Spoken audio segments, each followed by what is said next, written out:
Dobro večer narode i dobrodošli u još jednu epizodu. I sada govorimo o Rahu Ketu osovini. Ne znam tačno koja nam je ovo epizoda, posle ću da pogledam na istu temu. Ogromna je tema, ogromna, znači gomila knjiga postoji na tu temu, svašta su rekli astrolozi na osnovu svog ličnog razmatranja, na osnovu razgovora sa drugim ljudima. Ja sam pokušao, na jedan određeni način da vam predočim šta to zapravo ta osovina radi, kako funkcioniše. Mislim da je ovaj moj način, za neke učenike će biti dobar. Ali opet vam kažem, poslušajte ovo što ja pričam, ali istražujte još. Pročitajte te knjige, vidite šta drugi astrolozi govore o tome, ali najviše ćete da naučite ukoliko posmatrate sami, radite sami horoskope drugih ljudi i razgovarate sa tim ljudima, da biste videli na koji to tačno način osovina pogađa njihove živote. Ajmo da nastavimo gde smo stali prošli put. Stigli smo do Rahua u 8. polju. Odlično. Odlično stanje za Rahua, jedan od njegovih najboljih položaja, 6. 8. i 12. Znači, 3 malefična polja, tu kad se nađe Rahu, generalno kad se nađe malefik u tim poljima je odlično. Šta Rahu radi u 8. polju? Odličan je za pare. Zašto? Zato što je Rahu neko ko voli da naduvava stvari, da naduvava do nenormalno velikih granica. A 8. polje predstavlja nasljedstvo, 8. polje predstavlja pare drugih ljudi, 8. polje predstavlja, predstavlja igre na sreću, način da vas pukne ogromna lova brzo. Rahu upravo tu ume da odigra fenomenalno, može da vam donese neverovatne pare, neverovatno brzo. Problem je u tome što Rahu nikad ne donosi duhovno ispunjenje, ali sa velikom lovom, možda koliko toliko možete dobro i da prođete. Ajde, pitajte nekoga koji ima mnogo. Daću vam odgovor. Šta je ovde još zanimljivo? 8. polje je ambis. Rahu kao senka i kao jako problematičan entitet se odlično snalazi u ovom stanju. Šta zapravo Rahu tu može da uradi? Može da vas odvede kroz jako turobne i jako problematične životne situacije kroz koje ćete da prođete, to je da se provučete fenomenalno. Znači, Rahu je za takve stvari tata. Odlično prolazi. To su vam one osobe koje, kad je situacija najgora, kad je situacija najteža, najviše kad su problemi u pitanju, izvlači najbolje iz toga. Znači, to je, kažem, jedan od situacija gde Rahu može da odigra fenomenalno za vas. U velikom broju slučajeva Rahu je samo problem, ali ovde on može da odigra super. Kao što smo rekli koliko je bilo dobro u 8. polju, toliko je loše, recimo, kad se nađe Rahu u 9. polju. Zašto? Prvenstveno pokvari odnose sa ocem. Prvenstveno. Onda može da vas odvede na dalek put, može da vas odvede u drugu zemlju, preko okeana, preko mora, nebitno, ali onda da se tamo bavite lošim stvarima, ilegalnim stvarima i nešto tome slično. Može da vam donese ili jako loše učitelje u život, ili da vam donese mnogo dobre učitelje koji će da vas uče pogrešne stvari, ilegalne stvari, tome slično. Može da vas odvuče recimo u neku daleku zemlju i da tamo uđete u kontakt sa egzotičnu zemlju i da tamo uđete u kontakt sa podzemlje te zemlje. Shvatite koliko situacija je opasna. I ne mora da znači da će da vas izvuče. Ne, on može da vas uvuče u probleme u 9. polju, a da vas izvede iz toga, ne, on to radi u 8. U 9. ne. U 9. doslovno pravi štetu, najčešće. Kad je Rahu u 10. polju, od vas pravi nenormalno ambicioznu osobu. Zašto? Zato što je 10. polje polje statusa, polje karijere, polje, ono gde se vi eksponirate, gde vi hoćete da pokažete, svoje pravo sopstvo, da se dokažete pred drugim ljudima. I Rahu tu hoće da naduva stvari do besvesti.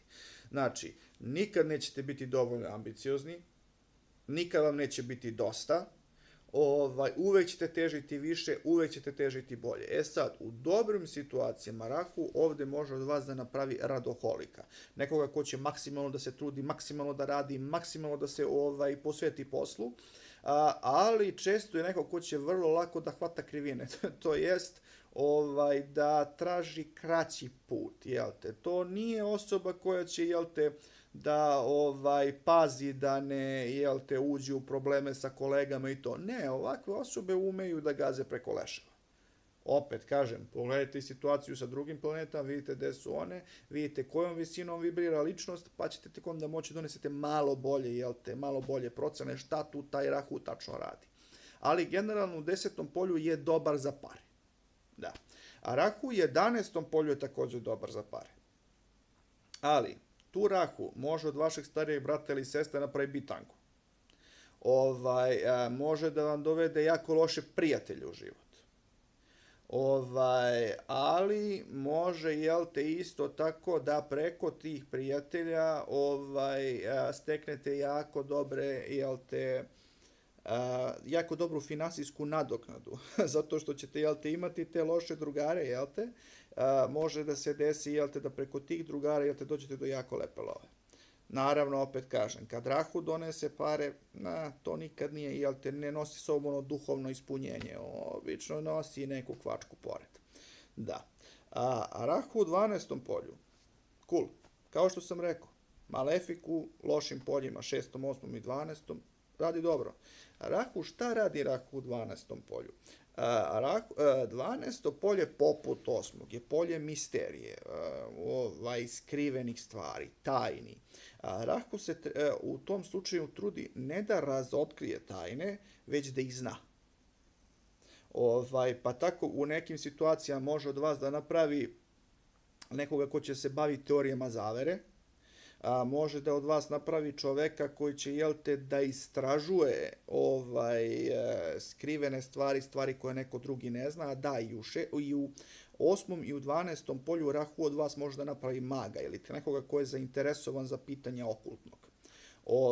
Onda može od vas, da ti gde recimo ovo dobro, kad je Rahu u 6. ili 12. polju, jako je dobar recimo za policajca istražitelja.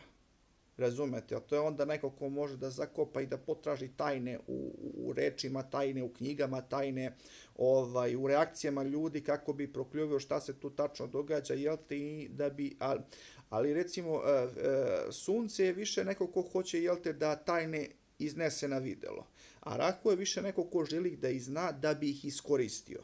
Razumete, u tome recimo velika razlika. Ali generalno Rahu u 12. polju je dobar. Onda šta još Rahu radi i u 8. i u 12. polju? Da vam povećanu seksualnu želju. Tako da takve osobe mogu da budu, malo preopterećene seksom. Ajde da kažemo to tako. Naravno sve zavisi od situacije sa drugim planetama.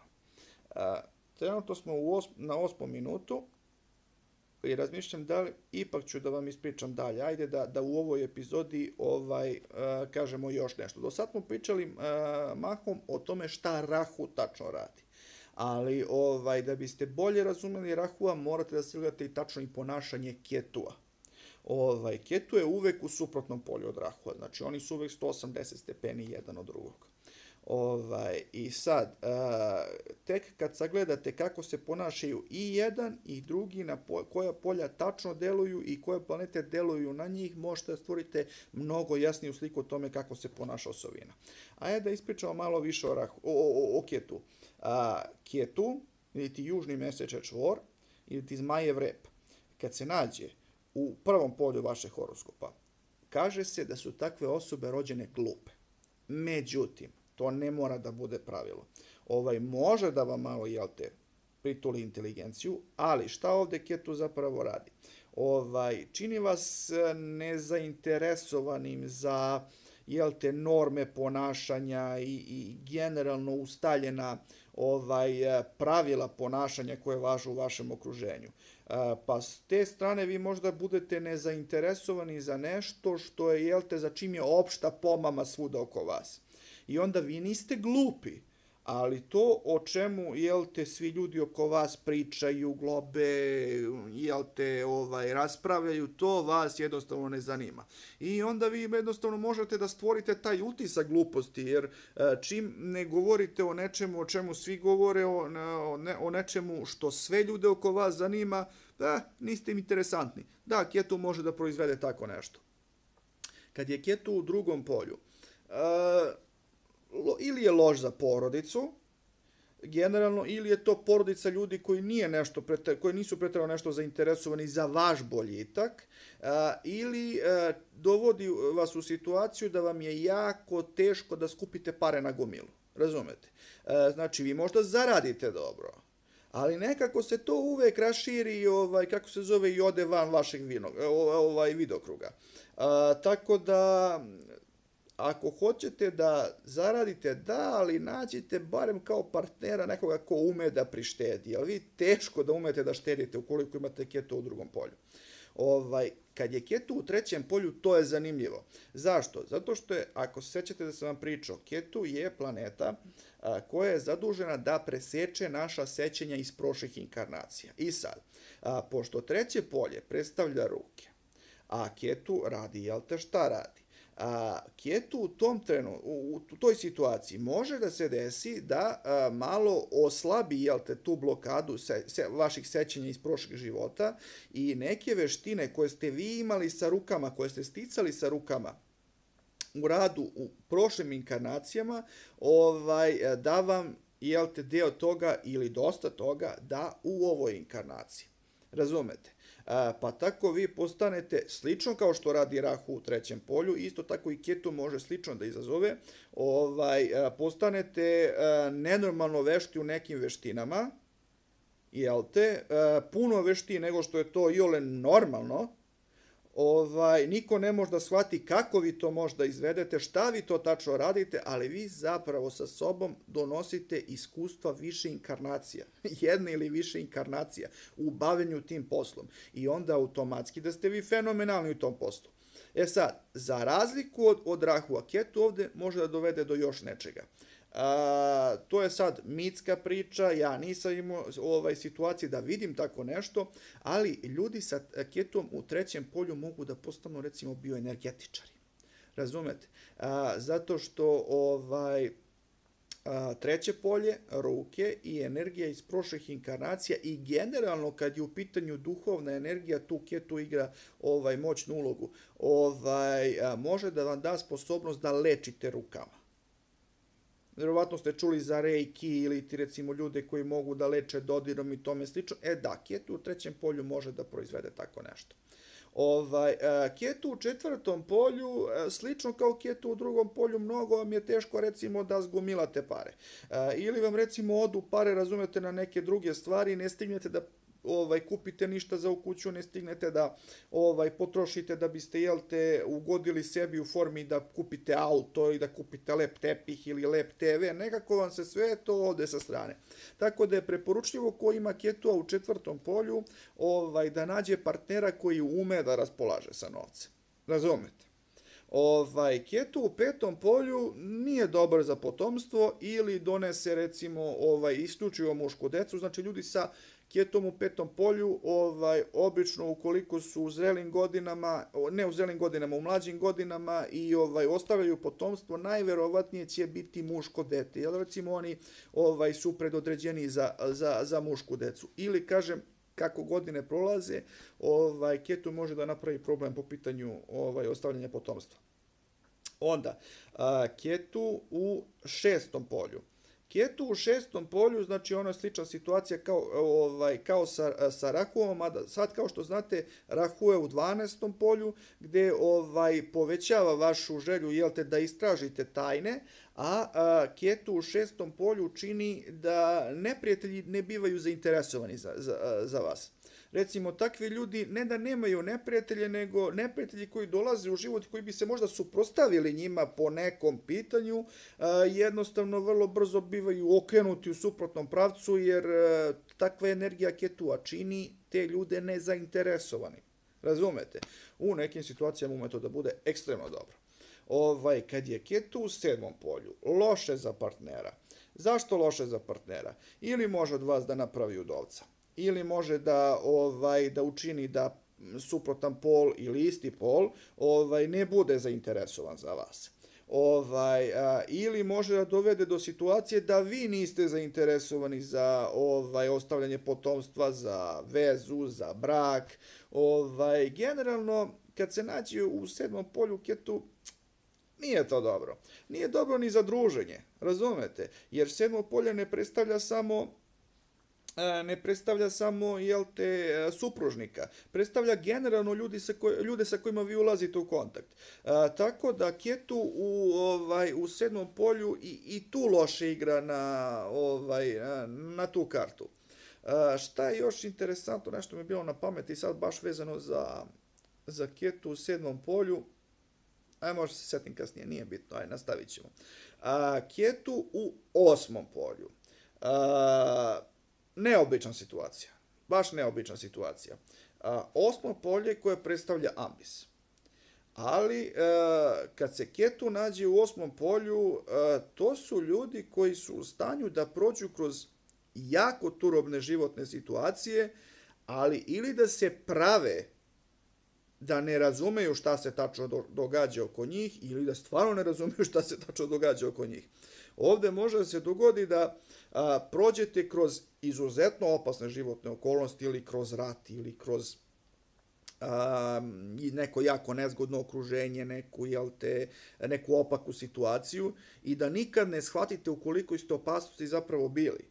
Ili da ukoliko takva situacija bude pa vi za jedno 5, 10, 15 godina shvatite u kakvoj ste opasnosti zapravo bili tada, uglavnom ono sjevne jebote kako sam mogao da poginem. Da, to je situacija recimo kad je Ketu u osmom polju.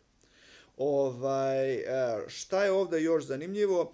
Pošto i 8. i 12. polje predstavlja tajne, predstavlja podzemlje, predstavlja iskopavanje nečega što je sakriveno. Neko sa Ketom u 8. polju nije interesovan za to. Njega ne zanimaju tajne drugih ljudi, njega ne zanima nikakvo istraživanje, to nije osoba koja preterano radoznala. Ketu u 9. polju. Loše za obrazovanje. Učitelj vam je ili neko ko je nezainteresovan da vam pomogne, ili mnogo teško dolazite do učitelja, ili je učitelj asketa koja nije preterano zainteresovana da vas uči, mnogo teško je da takvoj asketi iščupate informacije koje će da vam koriste, ili u najboljem slučaju učitelj možda bude toliko duhovan i da vas uči isključivo tim duhovnim stvarima. Onda, kad je Ketu u 8. polju, takve osobe nisu zainteresovane za puteve po inostranstvu, za obilazak dalekih destinacija i tome slično. Ne. Takve osobe to preterano ne zanima. Ketu u 10. polju smanjuje ambiciju. Ili smanjuje, ili je prilično, ili je ubije skroz. Ne, kako drugačije vam objasnim. Zašto? Zato što 10. polje baš to predstavlja. Ambiciju, status. Da, loš je i za status. Ne loš u smislu da će vama da se dešava nešto loše pa ćete imati da će mišljenje drugih ljudi o vama biti loše. Ne, vas jednostavno status i mišljenje drugih ljudi ne zanima preterano. U tome je stvar. Ovde pak je veoma često, pošto Ketu predstavlja očevog oca. Ovde se dešava, pošto je on u 10. polju, da je to bila osoba od statusa ili da je to bila osoba koja je napravila mnogo veliku lovu u životu, a vi sad recimo ili ne morate da radite ili živite na statusu svog dede. Recimo tako. Ketu u 11. polju. Ili ste kompletno nezainteresovani za druženje sa drugim ljudima, ili kao drugari vama dolaze ljudi koji, kako da kažemo, koji su ili posvećeni totalno duhovnosti, ili su askete, ili su recimo ljudi koji ne žive u ovom svetu. Recimo da kažemo i tako, ljudi koji su totalno nezainteresovani za društvena kretanja. Ketu u 12. polju. Neko bi rekao da je to jako dobro stanje za Ketu. Zašto? Jer 12. polje predstavljate te misterije, tajne, skriveno, a Ketu je planeta meditacije, planeta molitvi. Ne. U takvoj situaciji Ketu vas učini doslovno nezainteresovanim za pitanja duhovnosti, za pitanja misterije, za pitanja tajne. Ne. Ketu nije dobar u 12. polju zato. Nadam se da sam koliko toliko objasnio kako funkcioniše to po pitanju osovine, tako da bi u sljedećoj epizodi mogli da pređemo na neku drugu temu. 20 minuta, mislim da je ovo do sada najduže predavanje. Ćao ljudi, vidimo se. Ćao se.